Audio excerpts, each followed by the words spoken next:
नमस्कार। आज हमारे साथ हैं मध्य प्रदेश संस्कृत बोर्ड के पूर्व अध्यक्ष, पाणिनि संस्कृत एवं वैदिक विश्वविद्यालय के पूर्व कुलपति मिथिला प्रसाद त्रिपाठी जी। त्रिपाठी जी रामचरितमानस के प्रकांड ज्ञाता हैं और रामचरितमानस पर इन दिनों जो चल रहे विवाद जो चल रहे हैं, इन्हीं मुद्दों पर आज हम त्रिपाठी जी से बात करेंगे। त्रिपाठी जी, जो अगर हम बात करें कि एक बिहार के मंत्री हैं चंद्रशेखर, दूसरे उत्तर प्रदेश के मंत्री हैं स्वामी प्रसाद मौर्य, इन्होंने रामचरितमानस को लेकर, यहां तक कि स्वामी प्रसाद मौर्य ने तो रामचरितमानस को प्रतिबंधित करने तक की मांग की है। तो इस पे क्या कहेंगे आप? आपने दो प्रश्न किया है, एक तो चंद्रशेखर जी का जो बयान है और दूसरा मौर्य जी का। तो मौर्य जी के विषय में तो मैं ये कहना चाहता हूं कि रामचरितमानस जैसा कि उनका अध्ययन है, मुझे समझ से उनका अध्ययन नहीं है, ये सदैव जोड़ने का काम किया है। रामचरितमानस नहीं होता तो राम शायद राम नहीं होते। और उन्होंने एक ऐसे आदर्श पुरुष को, चक्रवर्ती राजा को राज्य से बाहर करके सबसे पहले जिससे मिलवाया वो निषाद था। जितने वंचित और शोषित थे वो सब उनके साथ थे। चित्रकूट में गए, उन्होंने कुटी बनाई सबने, और सबको जो जिस स्तर का था उस स्तर से वो बात करते थे। मुझे याद है कि कोई भी व्यक्ति मनुष्य जाति का नहीं था जब राम रावण युद्ध हुआ है। केवल राम और लक्ष्मण ही थे, बाकी बांदरी सेना थी, भालू थे। इन लोगों को संगठित करके और ऐसे उदात्त आदर्श पर स्थापित कर देना, ये तुलसी का काम है। अब महाकाव्य जब लिखा जाता है तो उसमें बहुत अनेक प्रकार के पात्र होते हैं। कुछ ऐसे पात्र होते हैं जो प्रतिकूल बात करते हैं भारतीय संस्कृति की, और अनेक ऐसे पात्र होते हैं जो भारतीय संस्कृति के अनुकूल बात करते हैं। अगर शास्त्र कोई पढ़े तो छोटी छोटी कथाओं को पताका और प्रक्रिया के नाम से जाना जाता है, और ये पताका और प्रक्रिया जो होती हैं, ये जो मुख्य कथा होती है उनका सहयोग करने के लिए होती हैं। ये गौड़ कथाएं हैं जो आ जाती हैं। उन्होंने कभी सबरी का प्रसंग देखा ही नहीं होगा, उन्होंने कभी केवट का प्रसंग देखा ही नहीं होगा, और कह दिया कि प्रतिबंधित कर देना चाहिए। मुझे मालूम नहीं है कि अपने घर की स्त्रियों का या समाज की स्त्रियों का कितना अधिक ये लोग सम्मान करते होंगे, स्त्रियों की बात करने लगते हैं। ऐसे जो शोषित वंचित वर्ग हैं उनको वोट के अतिरिक्त ये कब कितना सम्मान देते होंगे समाज में, ये जाने। रामचरितमानस के प्रत्येक चौपाई मंत्र के समान है। अनेक ऐसे लोग हैं जो उनका जप करके अपने स्वार्थ की सिद्धि कर रहे हैं, अपने लक्ष्य को प्राप्त कर रहे हैं। लेकिन जब समाज में ऐसे लोगों का बाहुल्य होता है जो विषय को न जानते हुए, न पढ़ते हुए भी आलोचना करने के लिए मुखर होते हैं, तब यही होता है। जो मानस को पढ़ता है वही समझता है कि उसकी क्या व्याख्याएं हैं। गूढ़ार्थ चंद्रिका और मानस पीयूष 6 वॉल्यूम 7 वॉल्यूम की टीकाएं हैं। रामचरितमानस के प्रत्येक चौपाई किसी श्लोक का उल्था है। ऐसी पुस्तक भी छप चुकी है, लेकिन उन्होंने उनको देखा नहीं है। वो तुलसी का नाम ले रहे हैं क्योंकि ये तुलसी के रामचरितमानस की 2-4 चौपाइयां इनको आती हैं। जो श्लोक अनेक पुराणों में, ग्रंथों में लिखे गए हैं, उन्हीं का उल्था करके तुलसी ने रामचरितमानस लिखा है। वो ग्रंथ मेरे पास है और राष्ट्रीय संस्कृत संस्थान दिल्ली से छपा, उसको चाहें तो ये पढ़ लें। इसलिए मुझे मौर्य जी के लिए तो यही हमारा उनके लिए संदेश है कि रामचरितमानस का वो अध्ययन करें। अगर उनको भावना न आए, मनुष्य बनने की प्रेरणा अगर उसमें न हो, उन्होंने ये भी कहा है कि उन्हें स्वार्थ से, किसी ने कहा है कि स्वार्थ से रामचरितमानस लिखा गया है। तुलसी ने कहा कि रामचरित तो बहुत लोगों ने लिखा है, तो मैं क्यों लिखता हूं, मुझे अच्छा लगता है इसलिए हमने लिखा है, स्वांता सुख के लिए लिखा है। लेकिन ये बात वो भूल जाते हैं, जब रामचरितमानस समाप्त होता है तो कहते हैं स्वांतस तमः शांतये, हमारे अंदर का जो कलुष था वो शांत हो गया।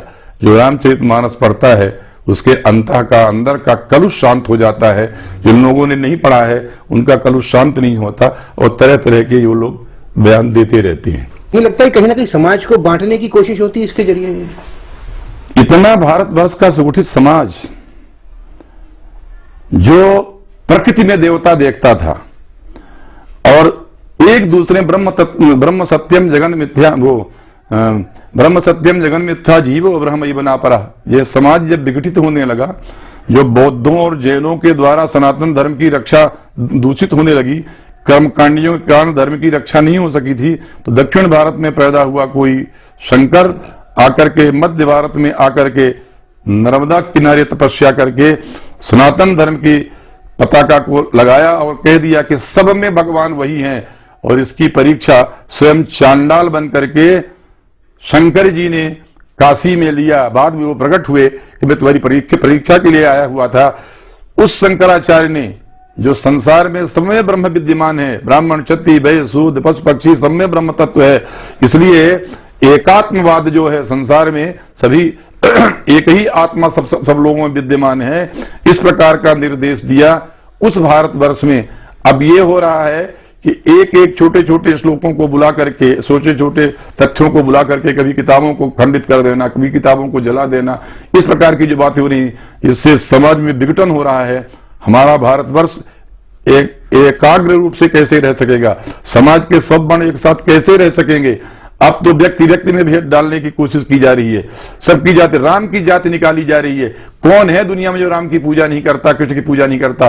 वो भी उनमें जाति निकाल करके बोल रहे फलाने ढिमके हैं। इससे समाज में बड़ा प्रदूषण फैल रहा है।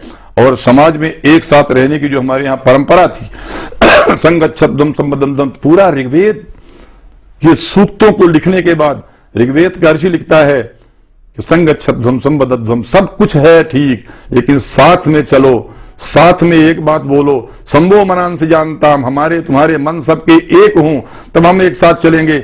हमारे यहाँ की ये परंपरा रही है कि भद्रं कर्णे भी सुनिए, हमारे कान में अच्छी बात सुनाई पड़े, आंखों से हम अच्छी बात ही देखें। ये सिद्धांत और इनकी परंपरा को पालन करने की बात खत्म हो गई।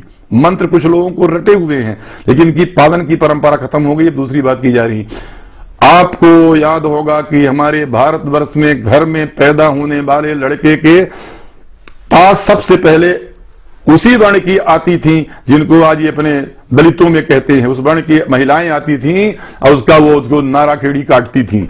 फिर वो धोबन आती थी, माने वही उसी वर्ण की नाइन आती थी। ये सब कौन से ब्राह्मण थे भाई?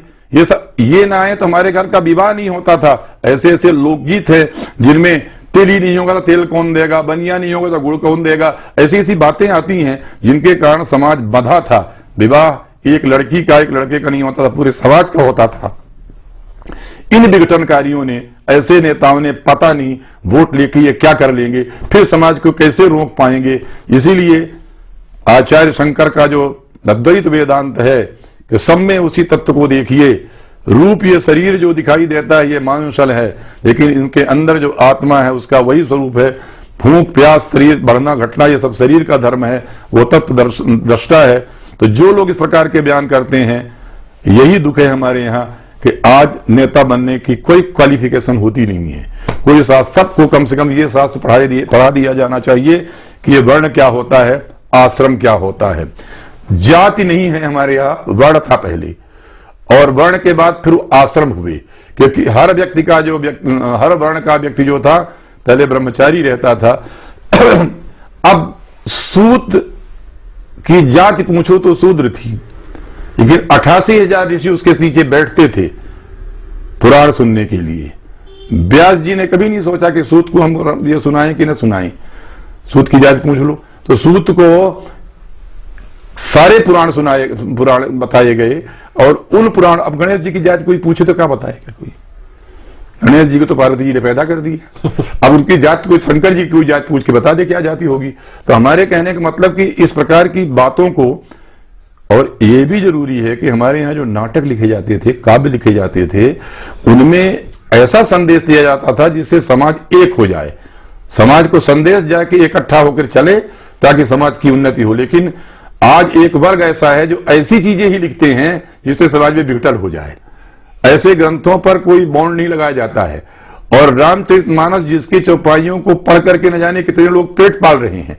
जाइए, ये लोग जो कथाकार हैं इनके समाज में कितने लोग रहते हैं, 4-6 चौपाई जानते हैं, इसके बाद भी इतनी भीड़ आती है। धर्म के प्रति कम से कम जागरण तो कर रहे हैं, लेकिन नहीं, वो नहीं होगा।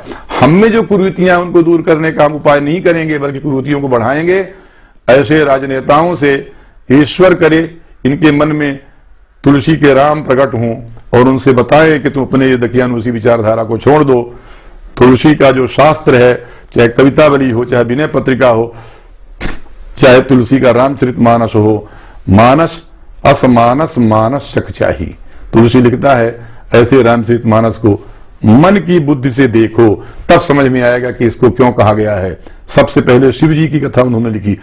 अहिल्याओं, न जाने कितने कितने कितने ऐसे प्रसंग हैं जो समाज के दबे कुचले उपेक्षित लोग जो थे उनको आगे किया, जो समाज को मारते थे, खाते थे, नष्ट करते थे, उनको राक्षस कहकर उनको सबका दमन किया। जो ऋषियों के आश्रम में जाकर के वो अपनी प्रतिज्ञा करते हैं और उसको पूरा करने के लिए उत्तर भारत से, जनकपुरी से लेकर के और लंका तक जाकर के भारतीय संस्कृति का विस्तार करते हैं। इन लोगों को, जिनको संस्कृत का ज्ञान नहीं है, ये जातियों के दड़बे में घुस करके उस हमारी उदात्त परंपरा को कहीं खंडित न कर दें, इसके लिए हमें सावधान रहना चाहिए। सर बहुत बहुत धन्यवाद आपको वेब दुनिया से बात करने के लिए।